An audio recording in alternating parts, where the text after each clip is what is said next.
மலேசியாவுக்கு வந்த வெளிநாட்டு தலைவர்கள் சிலர் தம்மை சந்திப்பதை டத்துஸ்ரீ அன்வார் இப்ராஹிம் தடுத்ததாக டாக்டர் மகாதிர் முகமது வைத்துள்ள குற்றச்சாட்டை பிரதமரின் அரசியல் செயலாளர் மறுத்துள்ளார். அப்படி அன்வாரால் தடுக்கப்பட்ட உலக தலைவர்கள் யார் என்பதை மகாதிர் அறிவிக்க வேண்டும்.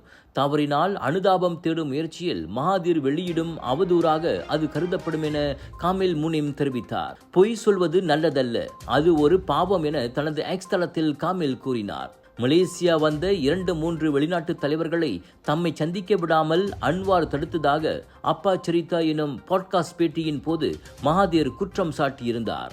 எங்க வீட்ல எல்லாரும் தினமும் காலையில ரெய்னாயூர் வெர்ஜின் கோகனட் ஆயில குடிக்கிறோம். நீங்களும் தினமும் ரெய்னாயூர் வெர்ஜின் கோகனட் ஆயில குடிங்க. எப்பவுமே புத்துணர்ச்சியோட இருங்க. ஒவ்வொரு பொழுதும் ரெய்னாயூருடன் தொடங்குங்கள்.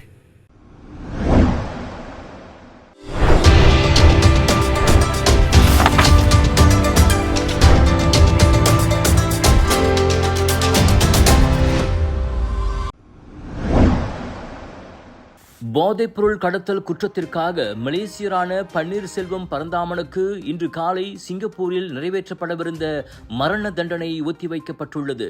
கடைசி நேர திருப்பமாக அந்நாட்டு மேல்முறையீட்டு நீதிமன்றம் அதனை ஒத்திவைக்க அனுமதித்தது. PACC எனப்படும் மரண தண்டனை வழக்கில் மேல்முறையீட்டுக்கு பிந்திய விண்ணப்ப சட்டத்தின் கீழ் பன்னீர்செல்வம் விண்ணப்பித்து அதன் மீதான முடிவு வரும் வரை தூக்கு தண்டனையை ஒத்திவைப்பதாக நீதிபதி வு பி லீ அறிவித்தார்.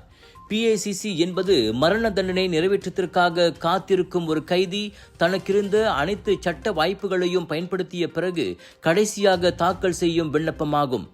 2 காரணங்கள் அடிப்படையில் பன்னீர்செல்வம் PACC விண்ணப்பம் செய்ய நீதிபதி அனுமதித்தார். போதைப்பொருள் குற்றங்களுக்கு சிங்கப்பூர் வழங்கும் தண்டனைகள் தொடர்பான அரசியலமைப்பு சட்டத்தை எதிர்த்து செய்யப்பட்டுள்ள வழக்கில் இன்னும் தீர்ப்பு வராமல் இருப்பதும் அவற்றில் அடங்கும். PACC விண்ணப்பத்தை மேல்முறையீட்டு நீதிமன்றத்தில் சமர்ப்பிக்க பன்னீர்செல்வத்திற்கு 3 நாட்கள் கால அவகாசம் உள்ளது குறிப்பிடத்தக்கது. போதைப் பொருள் அனுப்புநராக இருந்த வழக்கில் பன்னீர் குற்றவாளியே என 2017ஆம் ஆண்டு தீர்ப்பளிக்கப்பட்டு அவருக்கு கட்டாய மரண தண்டனை விதிக்கப்பட்டது. சபா சட்டமன்ற உறுப்பினர் ஒருவரை உட்படுத்திய ஊழல் புகார் தொடர்பான வீடியோ நம்பகத்தன்மையற்றது என மலேசிய ஊழல் தடுப்பு ஆணையமான MACCயின் தலைவர் தான் ஸ்ரீ அசாம்பாக்கி கூறியிருப்பது அதிர்ச்சியையும் ஏமாற்றத்தையும் ஏற்படுத்தியுள்ளது. பிர்சத்து கட்சியில் மலாய்க்காரர் அல்லாதோருக்கான பிர்சக்குத்து பிரிவின் துணைத் தலைவர் டத்தோ ஸ்ரீ சஞ்சீவன் அவ்வாறு கூறியுள்ளார். ஆதாரங்களின் நம்பகத்தன்மையை முடிவு செய்வதும் அவற்றை ஏற்பதா இல்லையா என்பதை நிர்ணயிப்பதும் நீதிமன்றத்தின் வேலை, MACCயின் வேலை அல்ல. 1977ஆம் ஆண்டு டத்தோ ஹருண் இட்ரிஸ், 2009ஆம் ஆண்டு V சிவகுமார் உள்ளிட்டவர்களின் வழக்குகளே இதற்கு சிறந்த உதாரணம். அதாவது ஆதாரங்கள் நம்பும்படியாக இல்லை என விசாரணை அதிகாரிகள் முடிவெடுத்தாலும் நீதிமன்றமே மேற்கண்ட வழக்குகளில் இறுதி முடிவெடுத்தது. ஆக ஊழலை துடைத்தொழிக்கும் பொறுப்பு வழங்கப்பட்ட ஆணையம் என்ற வகையில் முழு விசாரணை நடத்துவதில்தான் MACCயின் கவனம் இருக்க வேண்டும். ஆதாரங்கள் நம்பகத்தன்மை வாய்ந்தவை இல்லையா என்பதை நீதிமன்றத்தின் முடிவுக்கு விட்டுவிட வேண்டும். அதை விடுத்து முந்திக்கொண்டு இது போன்ற கருத்துக்களை வெளியிட்டால் MACCயின் வெளிப்படைத்தன்மையும் நேர்மையுமே கேள்விக்குறியாகிவிடும் என சஞ்சீவன் நினைவுறுத்தினார். மக்களுக்கு உண்மை தெரிய வேண்டும், அதற்கு நீங்கள் விரிவாக விசாரணை நடத்துங்கள், ஆனால் தீர்ப்பை எழுதுவதை நீதிமன்றத்திடம் விட்டுவிடுங்கள் என அறிக்கையொன்றில் சஞ்சீவன் கேட்டுக்கொண்டார். 2019ஆம் ஆண்டில் கோம்பாக்கில் 33 வயது ஆடவரை கொலை செய்த வழக்கில் 4 ஆடவர்களை ஷா ஆலம் உயர் நீதிமன்றம் விடுதலை செய்துள்ளது. அரசு தரப்பு தனது குற்றச்சாட்டுக்களை நிரூபிக்க தவறிவிட்டது.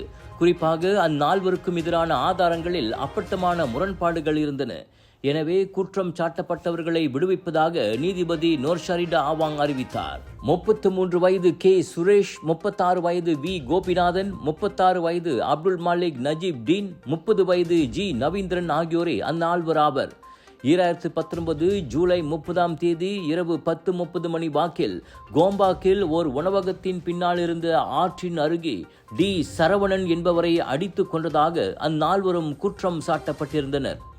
அரசு தரப்பின் சாட்சியாக 20 பேர் அழைக்கப்பட்டனர். சம்பவத்தில் நேரில் பார்த்ததாக கூறப்படும் கொலையுண்டவரின் 4 நண்பர்களும் அவர்களில் அடங்குவர். ஆனால் கொலை நடந்த நேரம், இடம் முதற்கொண்டு கொலைக்கான காரணம் வரை பெரும் முரண்பாடுகள் இருப்பதை நீதிமன்றம் கண்டறிந்தது. குறிப்பாக சரவணன் பல்வேறு வெட்டுக்காயங்களால் மரணமடைந்ததாக பிரேத பரிசோதனை அறிக்கை தெரிவிக்கிறது. ஆனால் மருத்துவ அறிக்கையோ இருதய செயலிழப்பு மற்றும் சீழ்பிடிப்பு காரணமாகவே சரவணன் உயிரிழந்ததாக கூறுகிறது. எனவே தற்காப்பு வாதம் செய்ய தேவையில்லாமலேயே அந்நால்வரையும் விடுவிப்பதாக நீதிபதி அறிவித்தார். பினாங்கு பட்டவத்தில் கண் வடிவிலான ஜெல்லி மிட்டாய் தொண்டையில் சிக்கிக் கொண்டதால் 10 வயது சிறுவன் ஆபத்தான நிலையில் மருத்துவமனையில் அனுமதிக்கப்பட்டுள்ளான். முகமது ஃபாமி ஹாஃபிஸ் முகமது ஃபக்ருடின் சுங்கைடுவா காஃபா சமய வகுப்பில் செவ்வாய்க்கிழமை பிற்பகலில் மயங்கி விழுந்தார். இதையடுத்து ஆம்புலன்ஸ் வரவழைக்கப்பட்டு பினாங்கு பெரிய மருத்துவமனையில் அனுமதிக்கப்பட்டான்.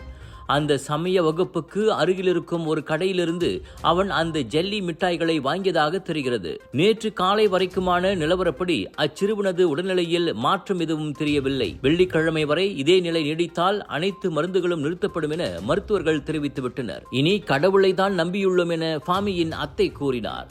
மகனுக்கு நேர்ந்த சம்பவத்தால் ஃபாமியின் பெற்றோர் பெரும் மன உளைச்சலில் இருப்பதாகவும் தெரிவிக்கப்பட்டுள்ளது. உங்கள் சிறந்த ஆரோக்கியத்திற்கு அளவான எண்ணெயுடன் சிறந்த முறையில் தயாரிக்கப்பட்ட சைவம் அசைவத்திற்கும் பொருந்தும் சூப்பர் ஊறுகாய், பச்சை கொடி சிவப்பு மீன் சின்னம் கொண்ட ஸ்ரீ மீனாட்சி ஊறுகாய். மலேசியாவுக்குள் நுழைவதற்கான எந்த ஒரு நிபந்தனையையும் பூர்த்தி செய்யாத 68 வெளிநாட்டவர்கள் நாட்டுக்குள் நுழைய மேற்கொண்ட முயற்சி முறியடிக்கப்பட்டுள்ளது. KLIA 1 அனைத்துலக பயணங்களுக்கான முதன்மை முனையத்தில் செவ்வாய்க்கிழமை மேற்கொண்ட கண்காணிப்பின் போது KLIA எல்லை கட்டுப்பாடு மற்றும் பாதுகாப்பு நிறுவனமான AKPS அதனை முறியடித்தது. பல்வேறு நாடுகளைச் சேர்ந்த 92 பேரிடம் சோதனை நடத்தப்பட்டதில் முறையான பயணப்பத்திரம் எதுவும் இல்லாத அந்த 68 பேரும் சிக்கினர். அவர்கள் முறையே 16 பாகிஸ்தானிய ஆடவர்கள், 45 வங்காளதேச ஆடவர்கள், இந்தியாவைச் சேர்ந்த 6 ஆண்கள் மற்றும் ஒரு பெண் என AKPS கூறியது. இவ்வாண்டு ஜனவரி முதல் நேற்று முன்தினம் வரை 24 மணி நேரத்தில் எவ்வளவு பேருக்கு நுழைவு மறுக்கப்பட்டது இதுவே முதன்முறையாகும். சுற்றுப்பயணிகள் என கூறிக்கொண்ட அக்கும்பல் KLIA வந்திறங்கியதும் நேரடியாக குடிநுழைவு சோதனை சாவடிக்கு செல்லவில்லை. மாறாக குறிப்பிட்ட தரப்பு வந்து தங்களை கூட்டிச் செல்வதற்காக வந்திறங்கும் வளாகத்திலும் உணவு கடைகளிலும் சுற்றி கொண்டிருந்தனர்.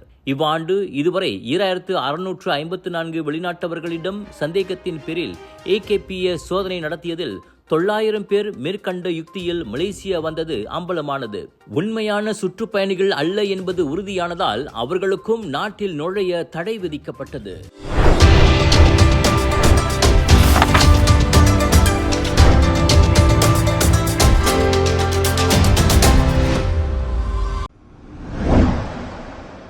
ஒரு லொகேஷன், 10 ஃபெஸ்டிவல்ஸ், 100க்கும் அதிகமான பிரபலங்கள், 200க்கும் அதிகமான பூத்கள், 1000க்கும் அதிகமான போட்டியாளர்கள், 1 லட்சம் வாடிக்கையாளர்கள். மலேசியா புக் ஆஃப் ரெக்கார்ட்ஸில் the largest indoor Deepavali expo என பெயர் பதித்த கலர்ஸ் ஆஃப் இந்தியாவின் பிரம்மாண்டத்தின் உச்சம் south east Asia Bollywood festival and Indian trade expo 26 மார்ச்லிருந்து 1 ஏப்ரல் வரை சுத்ரமால் ஜோபாரு ஜோரில். எதிர்பாராததை எதிர்பாருங்கள், திரண்டு வாருங்கள். Let's create lasting memories.